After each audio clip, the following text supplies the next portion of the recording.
Hello students, good evening everyone. तो last time हम कर रहे थे ग्रेविटेशन में equation of motion in free fall. ठीक है, तो जो आज का अपना टॉपिक रहेगा वो रहेगा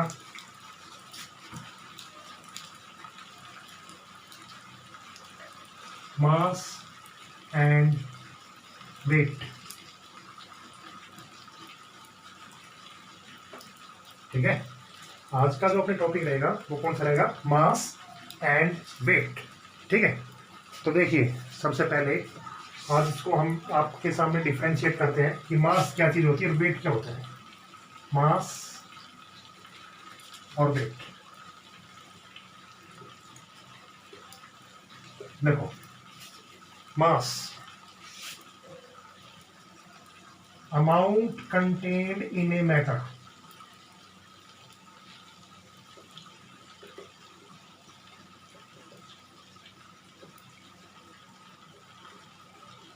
ठीक है, क्या होता है?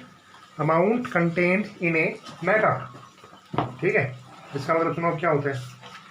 हर एक पॉइंट को आप धीरे धीरे अच्छी तरह सुनते चलीजिए बस। ठीक है, कि इनके मतलब क्या क्या होते हैं और किस तरह हम इनको डिफाइन करते हैं। ठीक है, देखो ये मेरे हाथ में एक ठीक है मार्कर है। इस मार्कर के अंदर जितना भी अमाउंट है, ठीक है, इवन चौक के अंदर या किसी भी अंदर, किसी के भी अंदर जितना भी अमाउंट है, आपके अंदर जितना भी अमाउंट है, वो हमारा क्या कहलाता है? मास। ठीक है, उसको हम क्या कहते हैं? मास। ठीक है, तो किसी भी मैटर के अंदर जितना अमाउंट कंटेन रहेगा उसको हम किससे रिप्रेजेंट करेंगे? मास से। दूसरी बात, mass is a scalar quantity.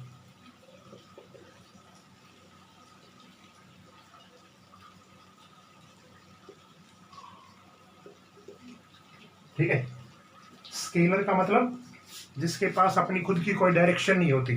तो मास एक कैसी क्वांटिटी है? स्केलर। ठीक है, तीसरा, मास कैन नेवर बी जीरो।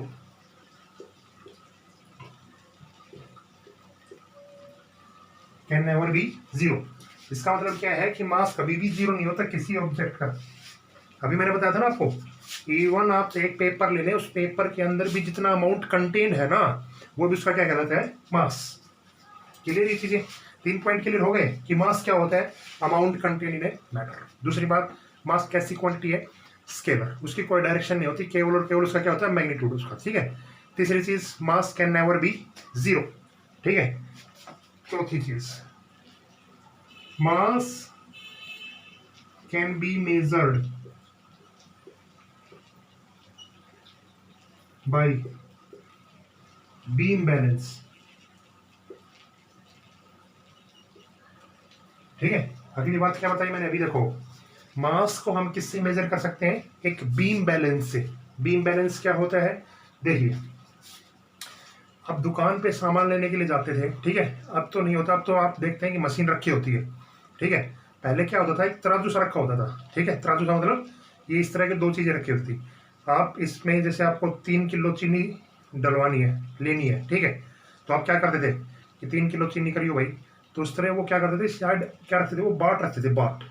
ठीक है, उस बाट का मतलब क्या है? जब तक वो लेवल में नहीं आ जाएगा ना, तो हम क्या करते हैं, क्या मान लेंगे कि वो अभी तुला नहीं है पूरा। ठीक है, तो उसको प्रॉपर करने के लिए हम क्या लगाते हैं? एक बाट लगाते हैं 3 किलो का, जिससे वो क्या हो जाता है? बैलेंस हो जाता है। तो उसको हम कहते हैं मास वेट कर लिया हमने, मास मेजर कर लिया। ठीक है, और जो वो बैलेंस कहलाता है, उस बैलेंस को हम क्या कहते हैं? Beam balance. क्या कहते हैं? Beam balance. ठीक है, समझ गए ना? तो उसमें हम क्या मेजर करते हैं? मास। लास्ट चीज, फिफ्थ, ठीक है, मास की यूनिट क्या होती है? किलोग्राम। मास को हम किस में मेजर करते हैं? किलोग्राम। नहीं कहते दुकान पे भाई 1 किलो चीनी दिए, 1 किलो कुछ भी लेना, ठीक है, बेसन लेना, ठीक है, तो वो मास ही होता है। ठीक है, तो उसको हम किस में मेजर करते हैं? मास में। तो 5 पॉइंट आपको समझ में आ गई है। इसी तरह हम अब किसकी तरफ बढ़ते हैं? वेट की तरफ। ठीक है, क्या होता है वेट? देखो, weight it is a type of force.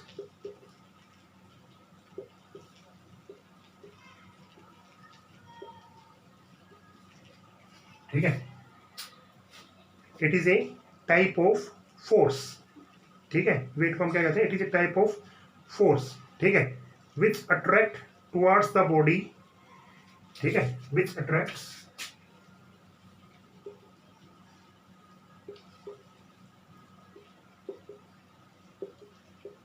towards the body at center of earth,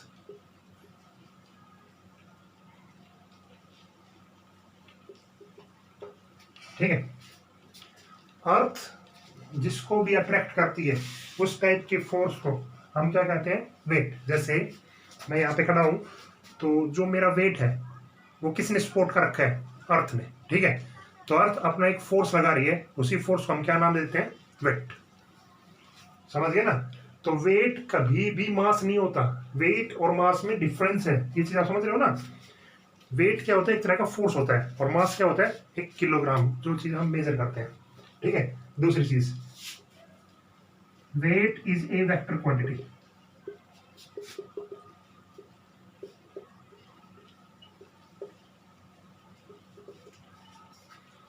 wait जो होता है वो कैसी क्वांटिटी होती है, वेक्टर, ठीक है। ये स्केलर होती है, वो वेक्टर। क्यों वेक्टर होती है, इसलिए होती है क्योंकि यहाँ पे ये वेट किस चीज का है, फोर्स का, और फोर्स हम किसी पे लगाते हैं तो हम उस पर डायरेक्शन स्पेसिफाई करते हैं, ठीक है। तो ये डायरेक्शन के लिए भी होता है, इसीलिए हम इसको क्या देते हैं, वेक्टर क्वांटिटी, ठीक है। तीसरी चीज, weight can be zero,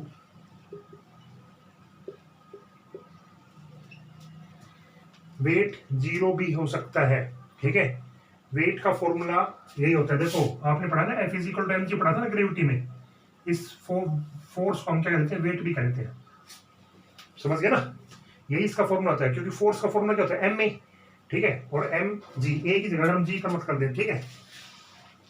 force = mg होता था ना, आपने पढ़ा था एक्सेलरेशन ड्यू टू ग्रेविटी, तो वेट भी यही होता है, mg, ठीक है। और g जीरो हो सकता है, हमने पढ़ा है डिफरेंस में, g zero at the centre of earth, अगर सेंटर ऑफ अर्थ पे g जीरो हो गया तो वेट भी क्या हो जाएगा, जीरो, ठीक है। नेक्स्ट चीज, वेट कैन बी मेजर्ड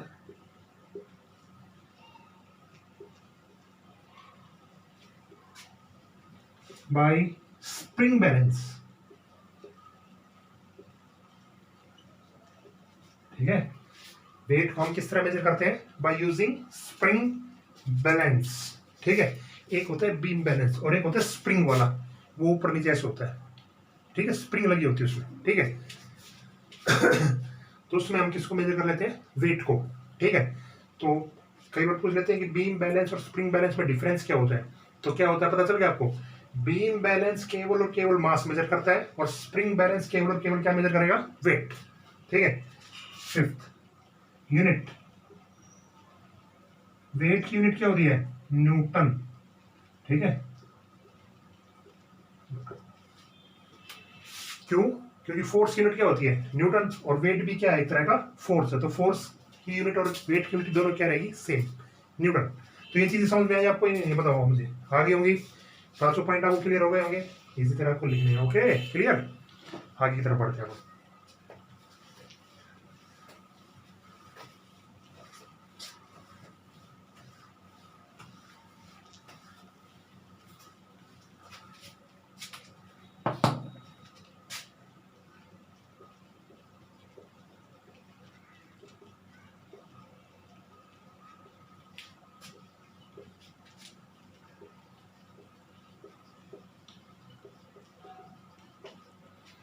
इसके बाद हम पढ़ेंगे Kepler's law of planetary motion, ठीक है।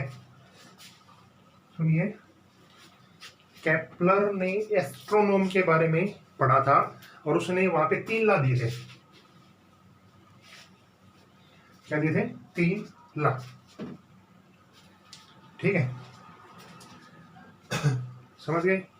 देखो, प्लैनेट्स किस तरह, जैसे अर्थ हमारी सन के अराउंड रिवॉल्व करती है, ठीक है, उसी तरह केप्लर ने प्लैनेट के बारे में बताया था कि प्लैनेट सन के अराउंड कैसा बिहेव करते हैं, ठीक है।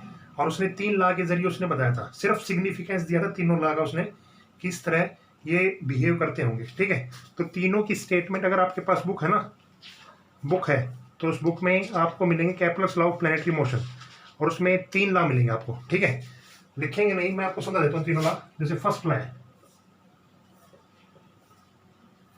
इसको हम कहते हैं, इसका दूसरा नाम है लॉ ऑफ ऑर्बिट। ठीक है, क्या मतलब इसका?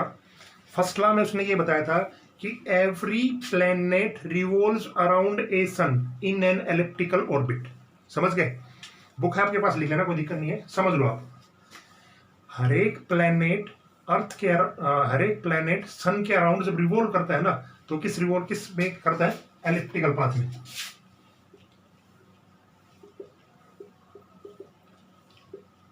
ठीक है, कुछ इस तरह ऐसे रिवॉल्व करता है। ये कैसा पाथ है? एक एलिप्टिकल पाथ है। ठीक है, अगर गोल में था तो सर्कुलर हो जाता है, स्फीयर हो जाता है। ठीक है, और ये कहा सन इसके कहीं फोकस पे मिलेगा आपको। तो पहला पॉइंट समझ में आ गया क्या था? Every planet revolves around the sun in an elliptical orbit. ठीक है, कैसे पाथ में चलेगा? एलिप्टिकल में। ठीक है, where sun is present at the focus. Clear? ये चीज, पहला पॉइंट क्लियर हो गया पहला, इसीलिए इसको कहते हैं लॉ ऑफ ऑर्बिट। दूसरा सेकंड लॉ जो था, कैपलर सेकंड लॉ, उसको दूसरा नाम देते हैं लॉ ऑफ एरिया या लॉ ऑफ पीरियड। ठीक है, क्या नाम देते हैं इसको? Law of period. ठीक है, या लॉ ऑफ एरिया, एक ही बात है। इसको एरिया लिख लो, अगला आएगा पीरियड का। ठीक है, फिर एरिया। देखो एरिया क्या होता है, ये क्या रखा है कि सन की जो एलिप्टिकल पाथ से डिस्टेंस होती है, ठीक है, उसके दौरान एरियल वेलोसिटी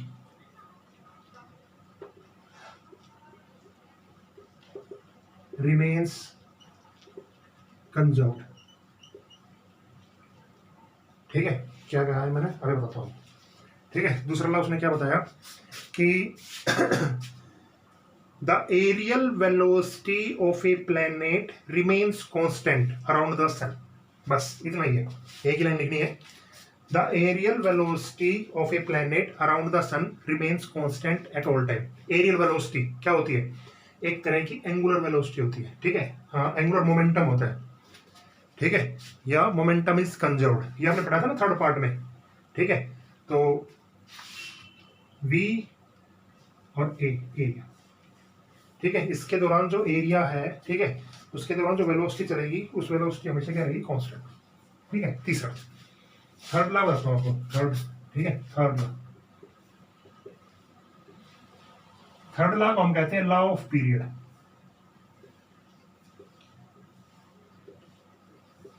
देखिए, लॉ ऑफ पीरियड क्या कहता है कि ये सन जो है, सन के अराउंड जो इलिप्टिकल पाथ में प्लेनेट घूम रहे हैं, ठीक है, इसका टाइम पीरियड कितना होता है? जैसे अर्थ है, अर्थ सन के अराउंड घूमती है, ठीक है, तो उसका टाइम पीरियड हमें पता है कितना होता है। मून अर्थ के अराउंड घूमता है, उसका टाइम पीरियड हमें पता है। तो इसी तरह उसने टाइम पीरियड का भी फॉर्मूला बताया है। एक प्लेनेट जब सन के अराउंड घूमेगा, तो वो फॉर्मूला ये था,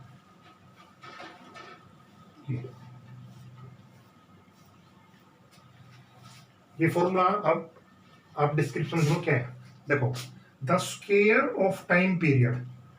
ठीक है, the square of time period of a planet around the sun is directly proportional to cube of semi major axis।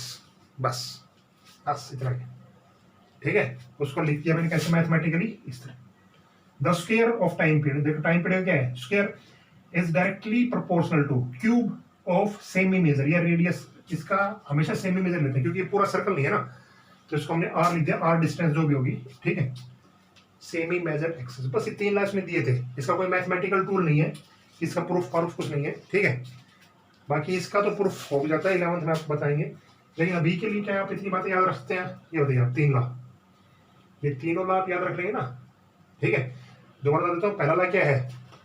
Every planet revolves around the sun in an elliptical path. दूसरा law क्या है? The areal velocity remains constant at all times. तीसरा path क्या है?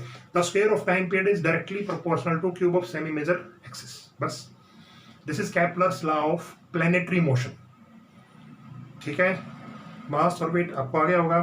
तो ये chapter में अब हम अगले टाइम जब हम करेंगे तो एनसीईआरटी एक्सरसाइज के क्वेश्चन करेंगे धीरे धीरे सारे, ठीक है। तो पार्ट आप कर लेना ये, ठीक है, क्लियर ये चीज़ें, ओके। तो आज के लिए गुड बाय स्टूडेंट्स।